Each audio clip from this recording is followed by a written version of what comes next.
Hi, everyone, and thank you so much for taking the time to join us on this second discussion. And we're going to be concentrating on HR policies and what the first steps are in relation to harassment in the workplace. So basically, HR is the first line of defense before we get to, lodging a complaint with the police or taking legal action. So we really wanted to get into it and get your insights on it so that we can tell everyone who's tuned in what steps they need to take. So first off, we've got Gayani Ranasinghe. She is Dignity at Work advocate and an attorney at law and also an HR consultant.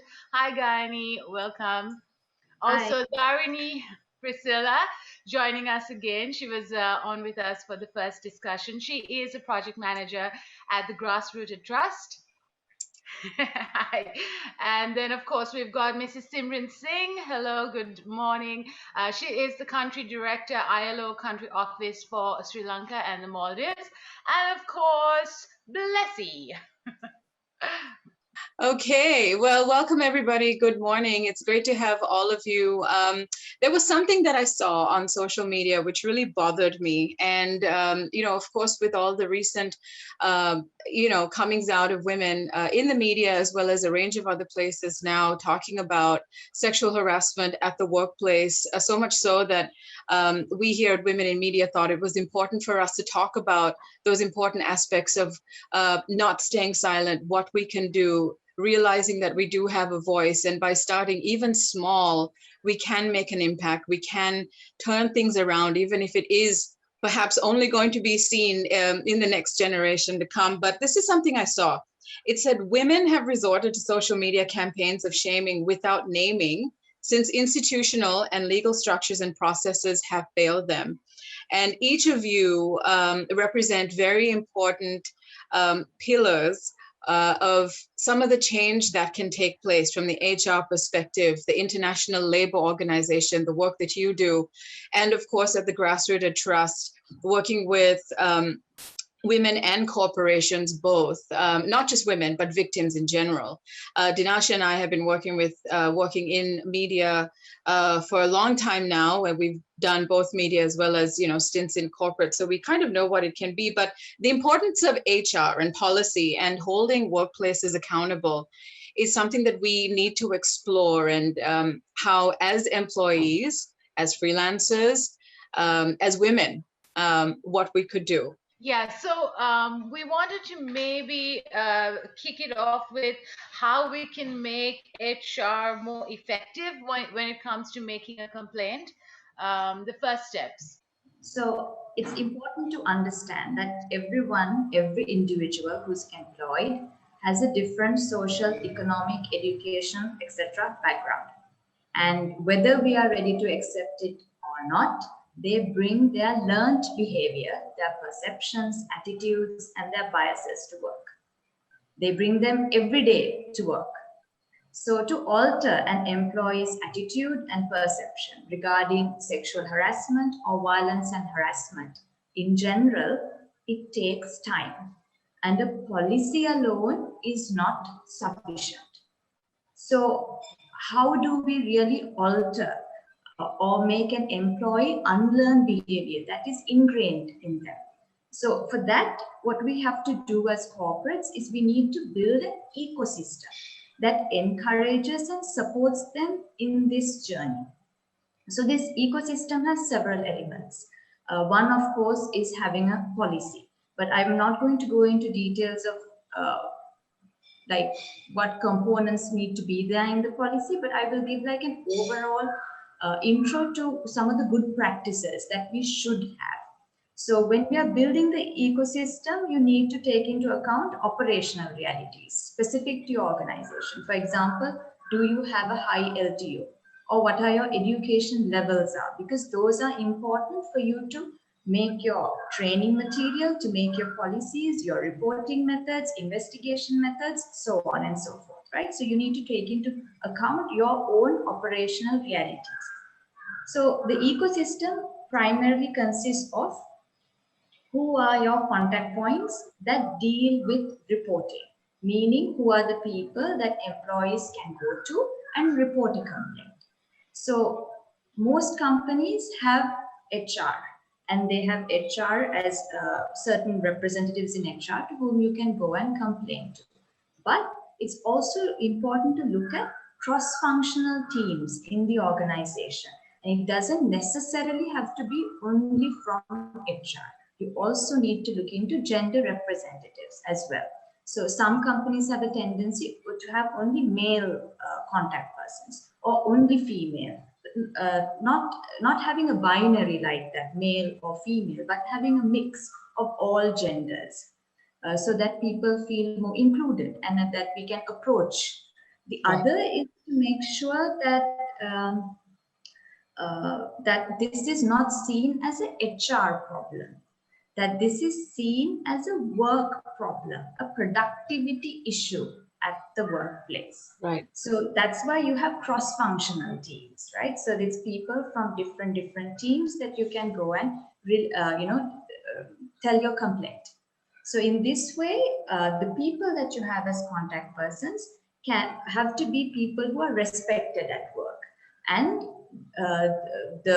and that you feel that you're comfortable to go and talk to them, and there is no biases involved. Like, for example, if the reporting person is the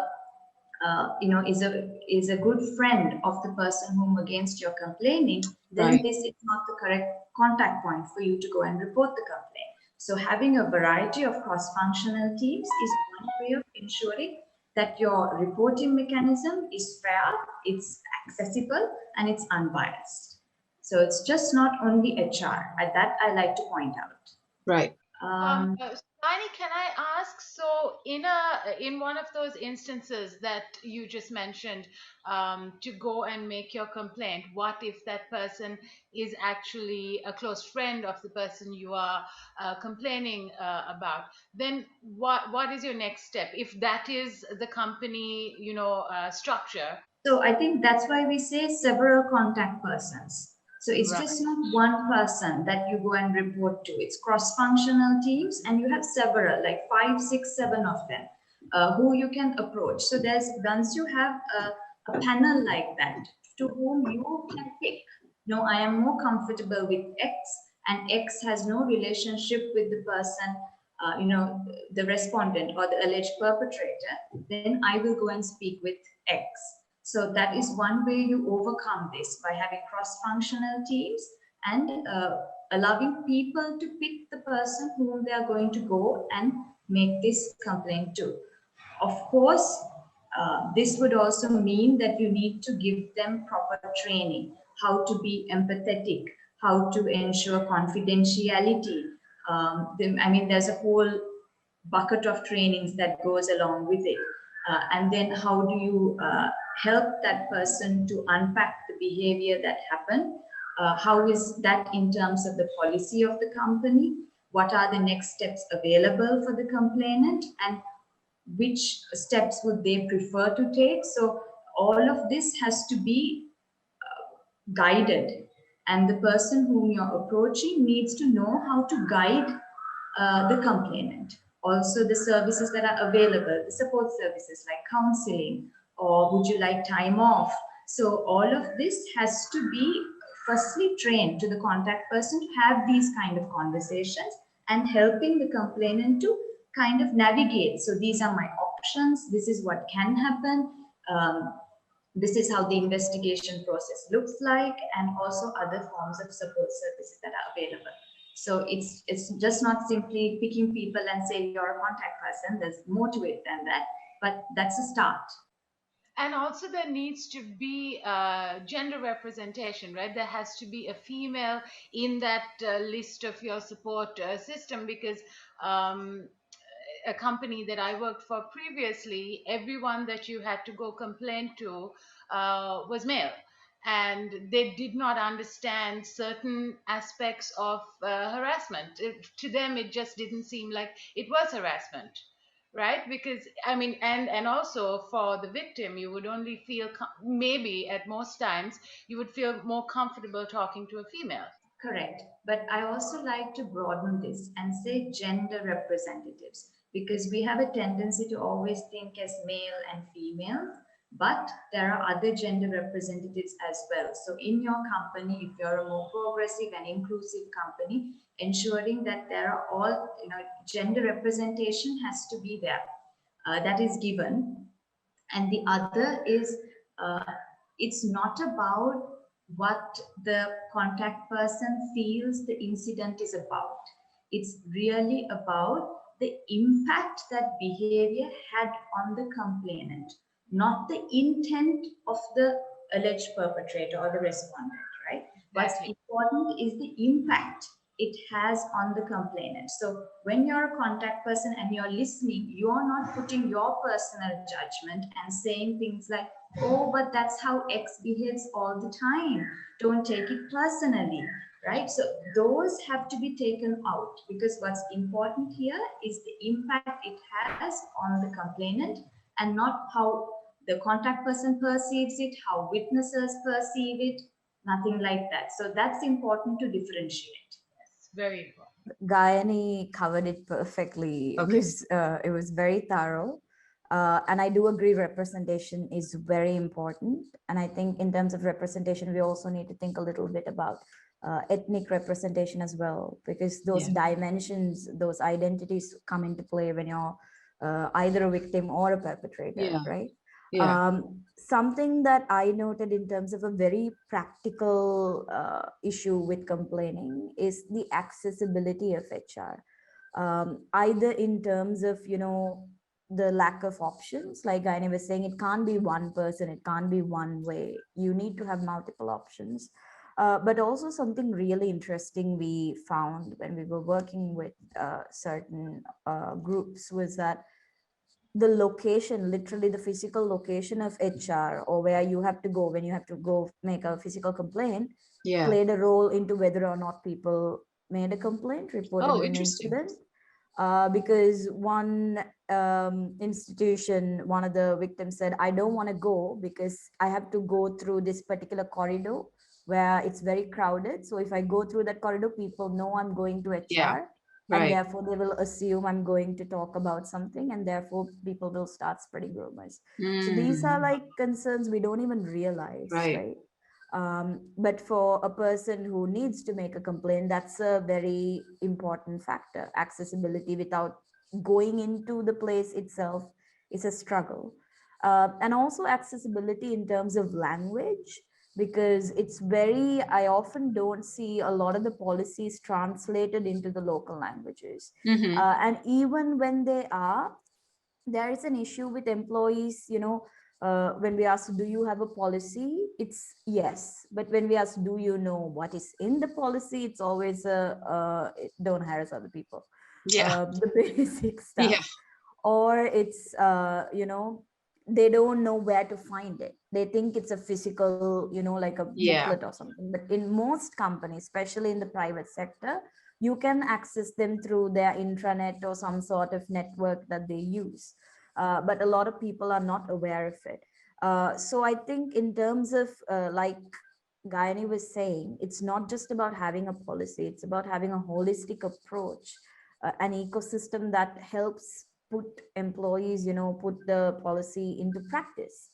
And that's why we need trainings, we need sensitization, we need actual effort where we make sure, okay, this is what the policy says, and this is why you need to practice it, and this is what happens when you don't practice it, to you, to your employee, or to your colleagues, and to the company as a whole.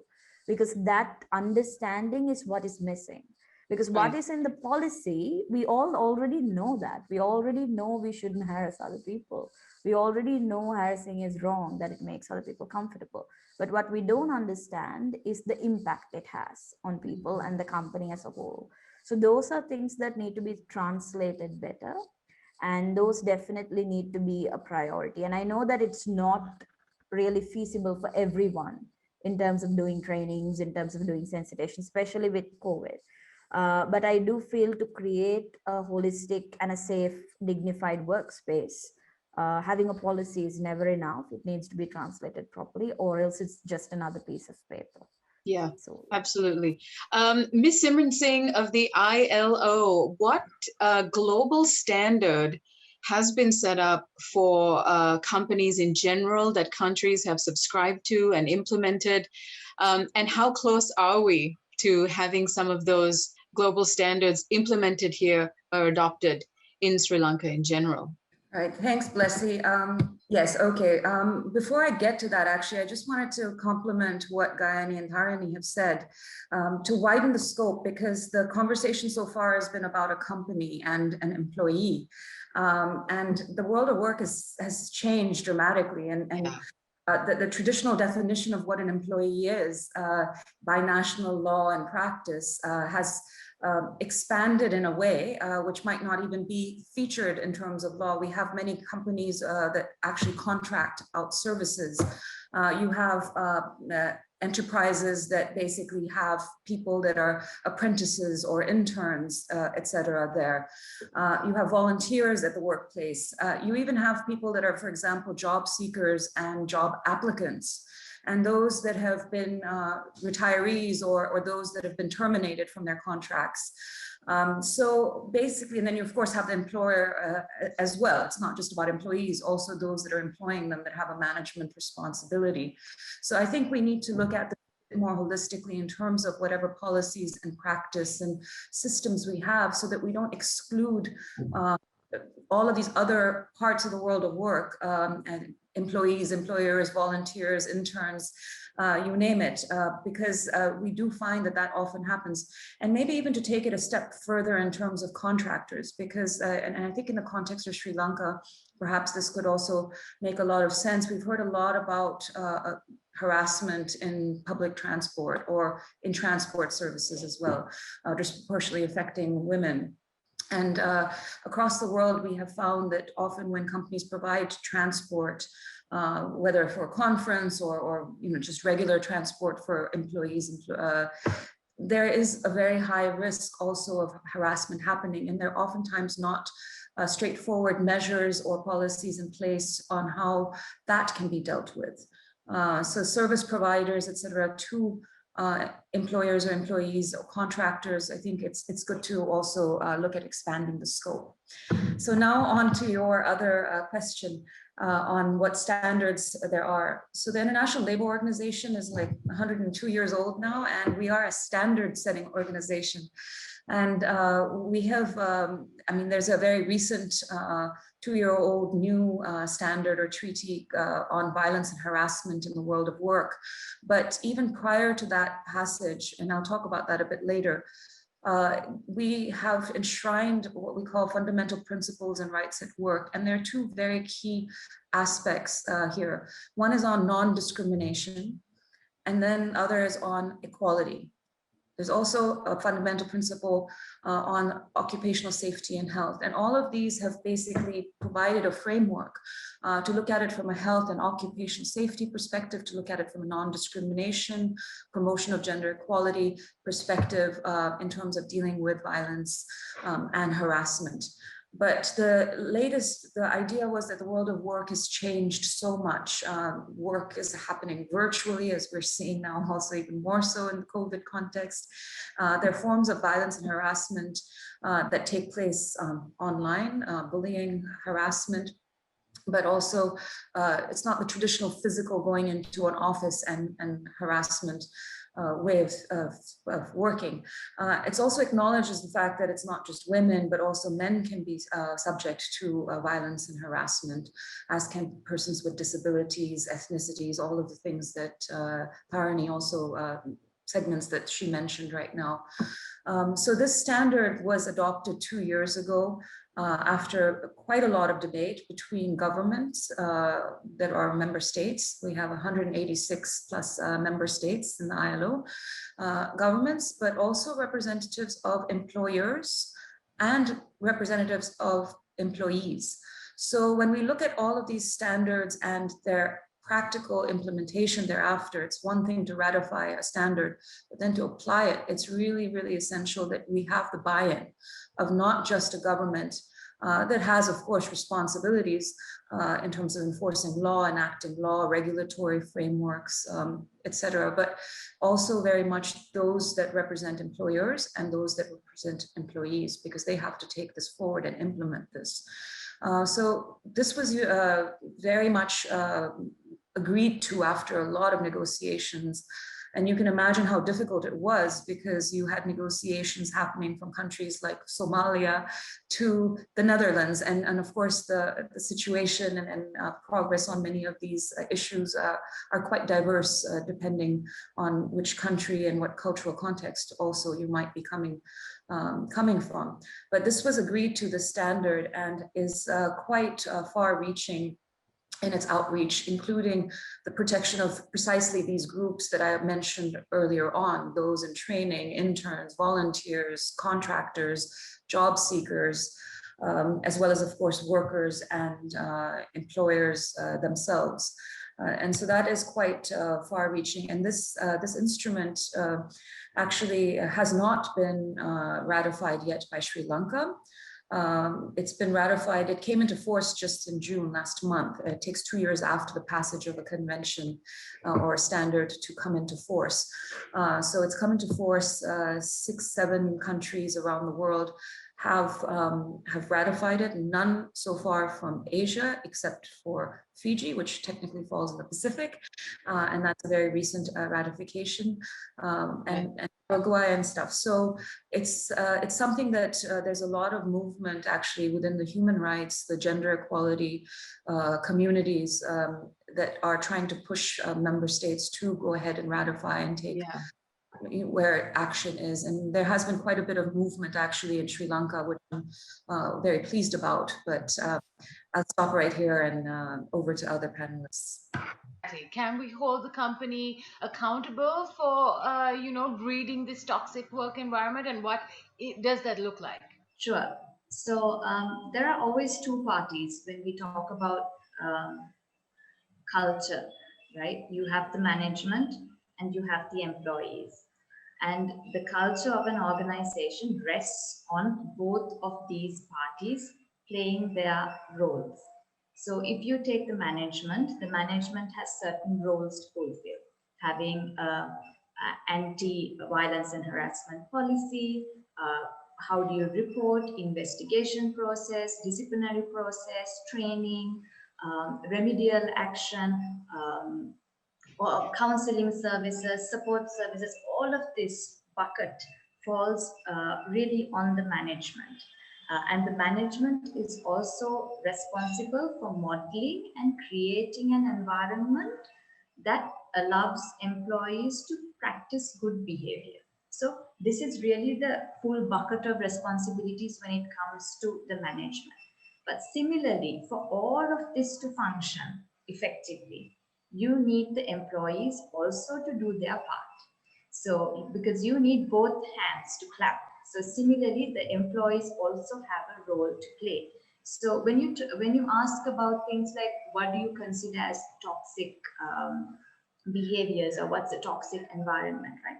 So generally, in an umbrella way of defining violence and harassment, we say they are unacceptable behavior and practices, right? So what do we mean by this unacceptable? There are many definitions and we kind of can break it down, but to make it very easy for people to understand, if you take something like bullying, bullying is repetitive and it's generally directed towards people with a lot of negative criticism, maybe also like giving you a workload which you know that person doesn't have the capacity to do, also sabotaging someone's work, like destroying documents, or giving extremely tight deadlines knowing that person can't do it, or when that person has applied for leave you go and add on more work. Like these are really types of bullying behavior.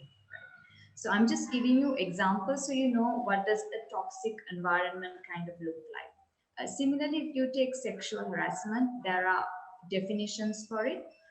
We generally say sexual harassment can be broken into two components. So that's a quid pro quo sexual harassment and a hostile working environment. What we mean by quid pro quo, it's a Latin term, meaning roughly translated, it means this for that. So I'll extend your contract, I'll give you a promotion, I'll give you training, I'll give you opportunity if you do me a sexual favor. So this for that, that's what we mean by quid pro quo sexual harassment. The other is a creating of a hostile working environment. So we can break it into various categories, right? But I'll just give you examples so it's easy for people to understand. So a hostile working environment would be where I would be commenting on your physical appearance, what you're wearing, your sexual orientation, your sexual activities. So I'm commenting on these, or I'm making double meaning jokes, which makes you feel uncomfortable.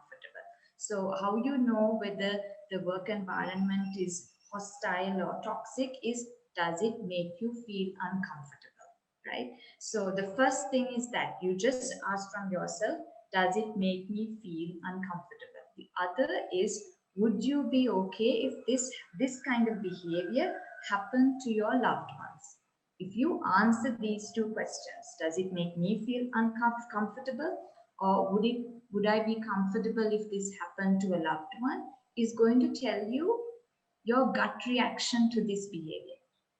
And that's going to tell you, oh no, this behavior is toxic. Right. I don't like it. I don't welcome it. Right. So that's in a very in a practical way, that's a way to approach it. So if you have a culture like that, you need employees, like we always say, harassment and violence in a work setting always happen, at least the first occurrence, in a public setting. So there are other people looking on, right? We call these like bystanders or onlookers, or you can name them whatever you like. But we have these people looking on. So when people are looking on in this manner, what we want our employees to do is to react. So generally there are 4 ways that people react. You have this very classic approach of, I see nothing, I hear nothing. This is nothing to do with me, it's to do with these 2 people. The other is, I'm a spectator. I egg on for that behavior to happen. I also make comments. I also laugh at that joke that's happening. So I am becoming a spectator. Like, imagine like when we go to a cricket match or any kind of sporting event, you know, the spectator kind of behavior that we do, right? So that's also another very toxic thing to do. So the first 2 that I told you are very toxic. We pretend like I hear nothing, I see nothing, it's not my problem. Or the other is, I'm a spectator, I'm egging this on. I'm encouraging this behavior to happen. The other that we really want is to create people who are observers.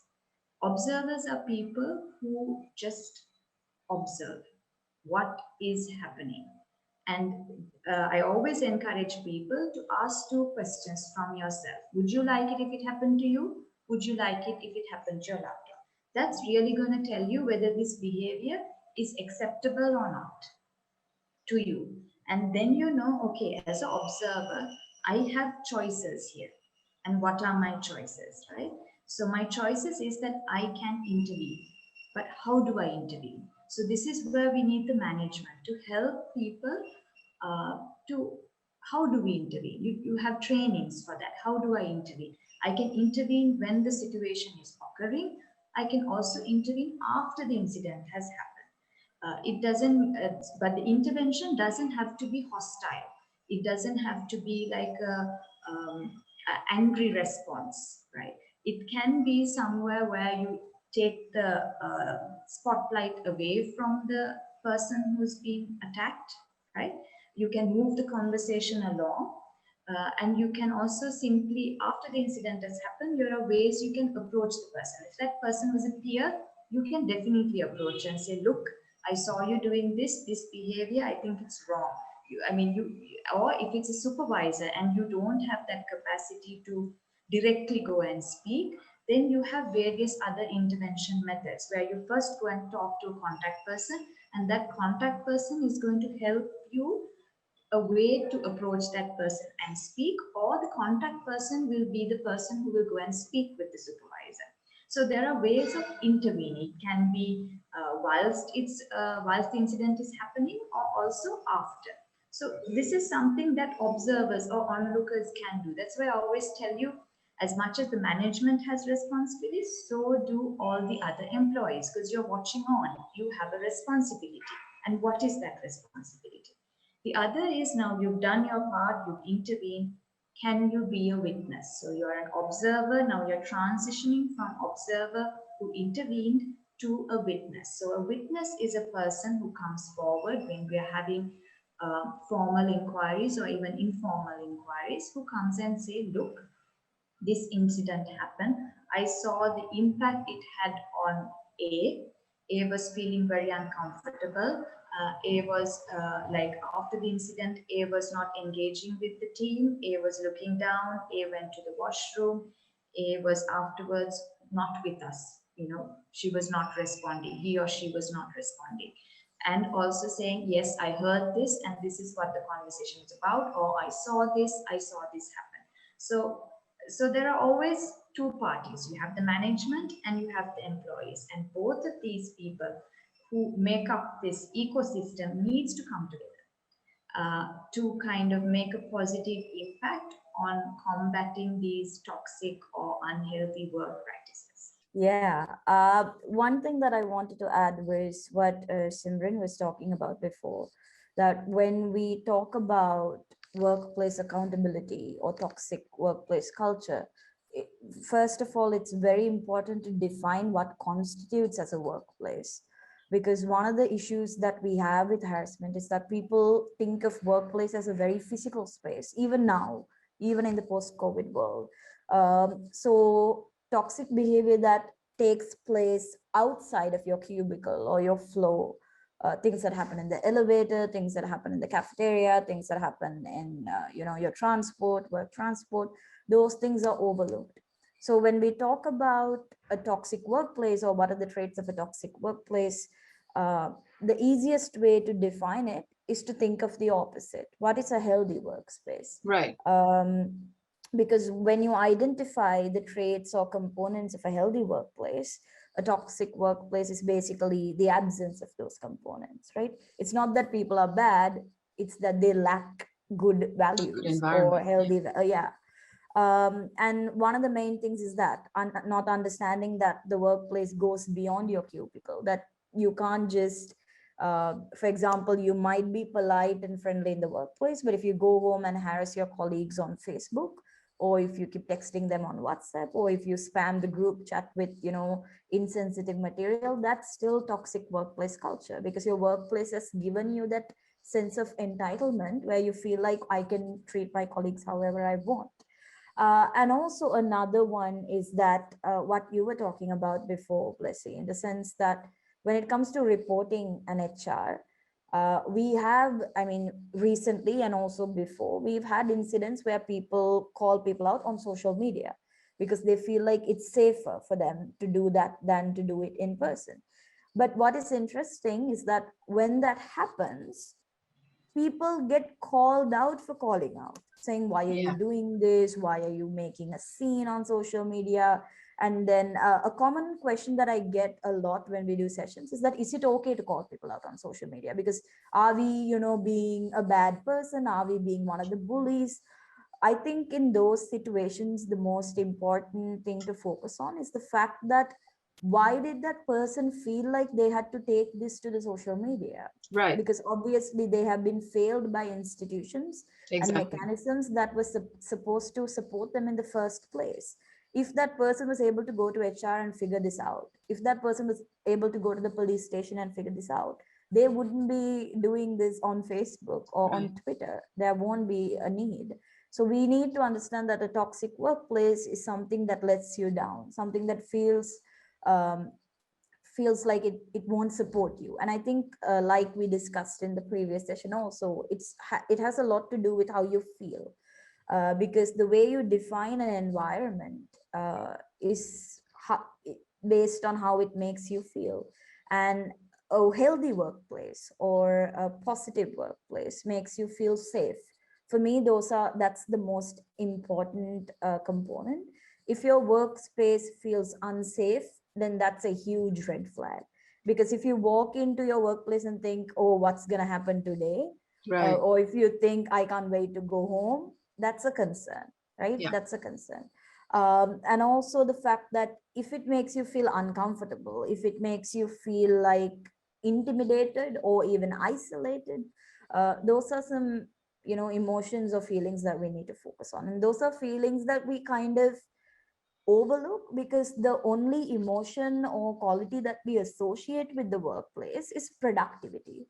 Did I get my work done? Did I do my job? How many, reports did I write? How many things did I create? It's what we associate. If I did a lot of good work, it means I had a good day. But that's not always the case, right? Productivity does not always translate into a healthy workplace. Not for everyone. So that's something that we need to think about. Yeah. And in terms of holding the workplace accountable, I think, yes, Gaine was absolutely right. It's a combined effort. You can't just fix one side and expect it to just, work out. But I think the responsibility should start with leadership within the organization, and not just higher management per se, right? Even people like team leaders. Because what we've realized when training employees or working with employees is that, especially with our culture, in the South Asian or Sri Lankan culture, we have a tendency to value hierarchies, at least subconsciously, right? We have a tendency to value power.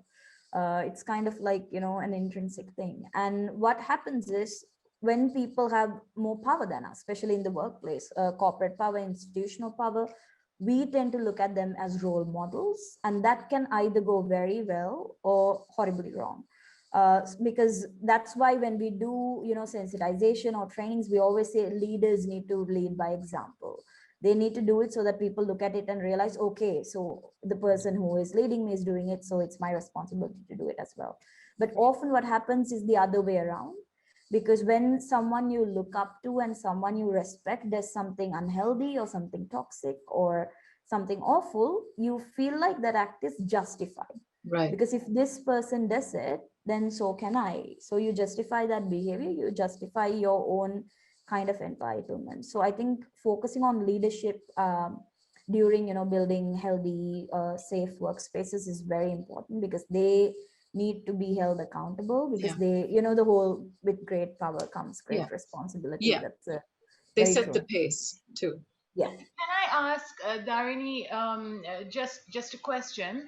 So, in an instance where someone feels unsafe at work or is being bullied and has then gone and made this complaint to HR or someone in power, and their mode of investigation would be to bring in the perpetrator and the victim into the same room and then discuss the problems, and also call in someone else who, like Gaini said, is a witness, or sorry, is a A spectator, bystander. someone Yeah. who has been, joining in on the bullying. And that is the form of investigation. Wouldn't I be able to hold the company accountable for completely letting me down then? Of course, of course. And even things like, in some instances, of course, we've had dealt with cases where the harassment is just out on the charts, right? It's awful. And the fact that the victim has to be in the same room as the person who harassed them is awful. Yeah. In those situations, Dinasha, I think what is important is for the victim to be able to say, I don't feel comfortable in doing this, because the purpose of the investigation is to help the victim. It's Yeah. not to figure out a case. It's not Yeah. to figure out, oh, we did justice, we figured out something, violence has ended, yay. It's to make sure someone has been wronged. How do we support them? How do we make them feel safe again? But if the process itself is going to re-victimize that person, then that's where the fault lies. And this is a problem that we have with our existing legal system as well, where you go to the Exactly. police to make a complaint, and the questions they ask you makes you feel more violated, even more than before. So I think, in terms of course, organizations already have policies and structures in place where they say this is how we analyze a case, this is how the investigation takes place, but they need to be accountable for how it takes place and how the investigation impacts the victim, because it does not impact everyone in the same way. And if it has a negative effect on the victim, that person should be able to talk about it. For example, when working with different companies, I always look into the policy and see, okay, what does it say? And one of my favorite things about any policy, or what I think should be definitely there, is the component where it says, if there is any retaliation after making a complaint, we will make sure that it will not be tolerated. Because I feel that is a huge sense of comfort for the victim, because one of the biggest concerns in reporting an incident is retaliation, not just from the perpetrator, but from the company as a whole, from your colleagues, from your team, because some people just think it's wrong to complain. Other people judge the person saying, okay, you must have done something wrong. Or other people say, okay, why are you making a scene? This is something we all go through. Can't you just not make this a big thing? Deal. It's, yeah, exactly. So that is again a process of re-victimizing that person. So those things should not be tolerated, and the company should hold itself accountable for that. So of course, putting it in the policy itself is very important, saying, this is something that we will protect you from. And of course, saying that is not enough, you need to practice it as well. So definitely, I think in terms of, an investigation or an incident of such nature, it's very important to focus on the victim, not just on the incident, because it's important to understand they're two separate things, right? So that's something I feel a lot of people forget when they are handling a case of harassment, especially in the workplace. In the interest of employers, there is obviously an impact of a work environment that isn't conducive to productivity as a result of harassment that may be common knowledge, may not be, but one way or the other, it's going to impact the productivity.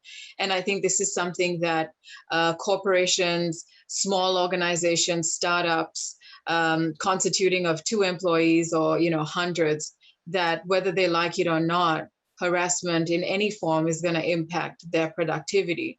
So Simran, maybe you could kind of enlighten us on just how it does impact companies when it comes to the productivity if they don't address issues like harassment in the workplace.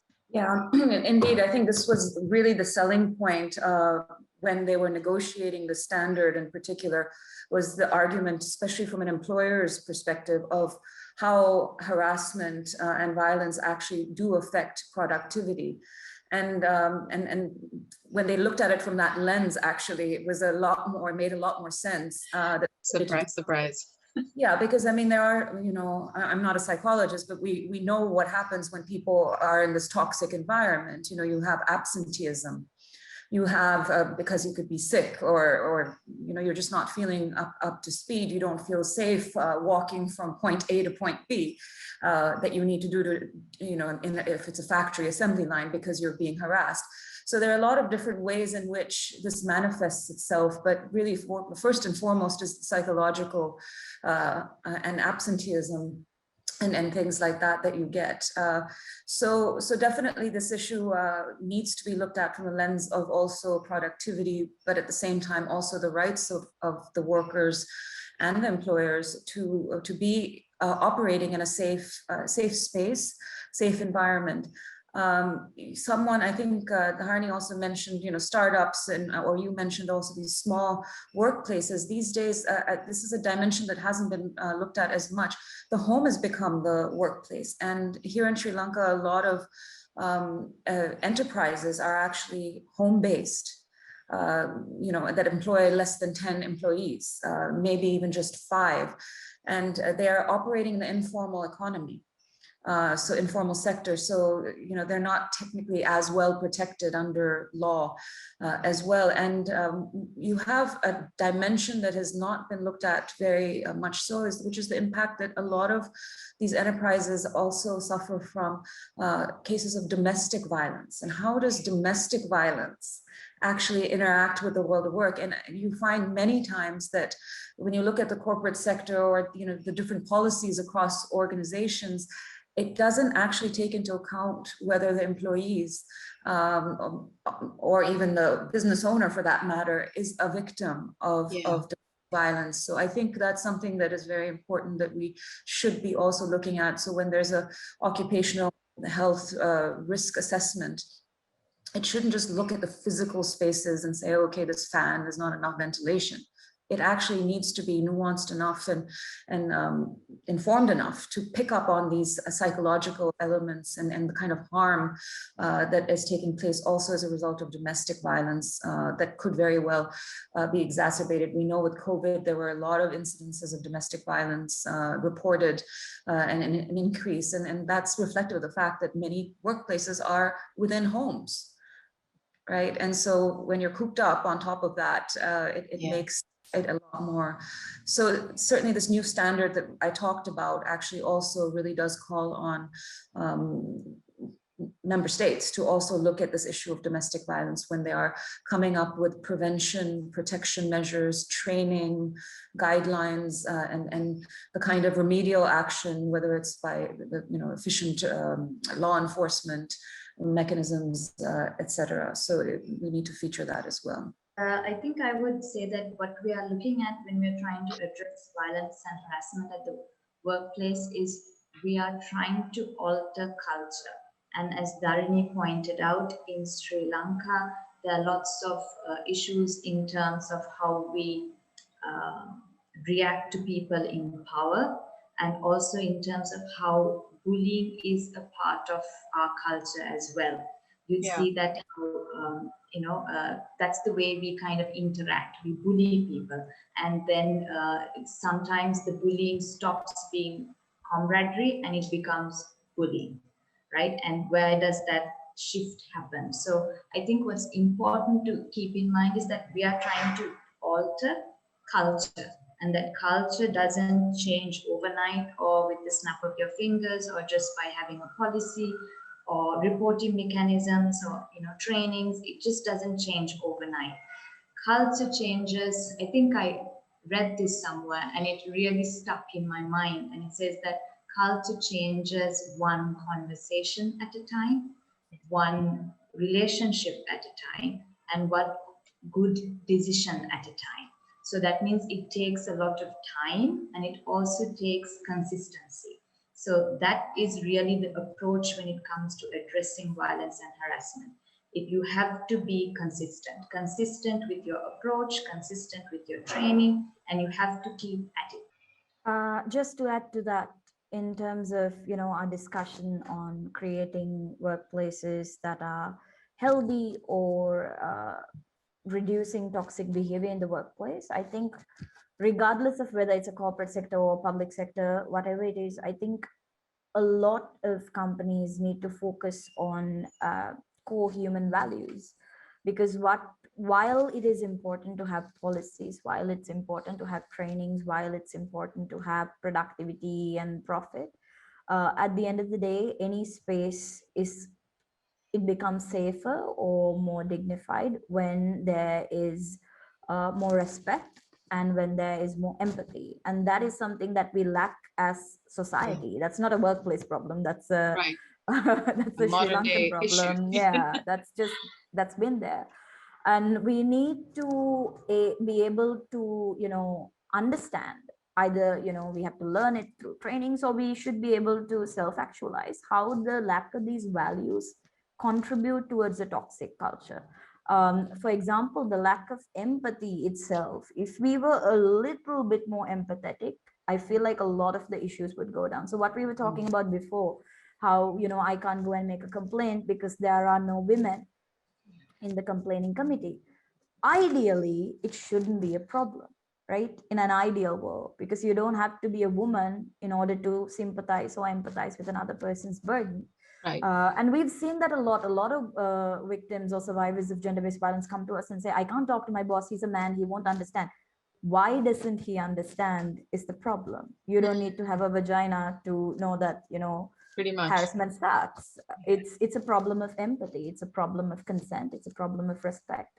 So I think normalizing these conversations in the workplace is very important, where if you feel like someone is being disrespectful, someone is being unempathetic, someone is violating your consent, you should be able to talk about it, not just when harassment happens, right? In general, normalizing these conversations where you are able to talk about your feelings, where you're able to talk about your boundaries, is a very everyday thing. So when, if and when something happens, you don't feel overwhelmed by it. You just speak out and it's accepted, and you are in a circle where you're trusted, where you're supported, instead of being judged and ridiculed for it. So I think definitely moving forward, regardless of the environment, whether it's the home environment, whether it's the work environment or schools, having more conversations on creating empathetic spaces and respectful spaces is definitely something we all need to work on. Amen. So from my side, I think, there's a three-pronged, if I were to summarize, approach that should be followed when it comes to this. I mean, the first and foremost is defining what is meant by harassment and violence, sexual, economic violence and harassment, so physical. So there are many different dimensions, psychological, virtual, of what it is. And so defining it is really, really crucial. And that is important in terms of trying to create a culture of prevention and protection, because that is where we often fall behind. We tend to think that this is important in terms of law enforcement, remedial actions, punitive actions, but actually you go much further if you clearly defined what this is and what it means and how you can put in place measures to prevent and protect particularly those groups or sectors or occupations that you know are particularly prone to violence and harassment. So that's the first, prevention and protection. The second, of course, is certainly there should be measures, enforcement measures in place that are victim centric and friendly, but also the kind of remedies in place, whether it's counseling, it should be confidential, etc. So those kind of, in a protection against retaliation, we talked about that. So the enforcement and remedy side is also equally and just as important. Very importantly also was touched on, which is this issue of guidance and training. So whether it's to create a workplace culture that's empathetic and understanding, but it's really important that both employers, employees, contractors, whoever else is interacting in that work setting is really also very much aware of what the definition means and what the steps are, what can be taken, and how to behave, what protocols to follow in terms of actions. So protection, prevention, guidance, and training, and of course, enforcement and remedies. So those are the three areas. Thank you. Thank you, ladies, for broadening our knowledge on HR policies in Sri Lanka. And basically, what we wanted to do with this panel discussion is to make everyone who's tuned in feel protected and feel safe in your workplace. So if you need any further information on it, any further guidance, Women in Media is always here to help. Blessy, I think you can tell them how they can get in touch with the group. Yep. Thanks, Hani, Dharani, Simran. Thank you so much. Awesome. Just to wrap things up again, remember this is the second session of the series that we've been doing on sexual harassment, this time focusing on HR policy and what can be done, things to look out for in your workplace that may or may not contribute to, a toxic workplace environment. Once again, would like to thank all of you guys that are tuned in, all of the wonderful women we had on our panel, also the Vinyl Cafe for hosting the live stream over here, as well as Vijay Newspapers, Daily Mirror, and Pulse for sharing the video. There's one more session to come, which we'll be getting into. But in the meantime, if you would like to connect and you have questions about any of the things that we talked about, you can direct them to our email, which is womeninmedialk@gmail.com. Have a great rest of the day.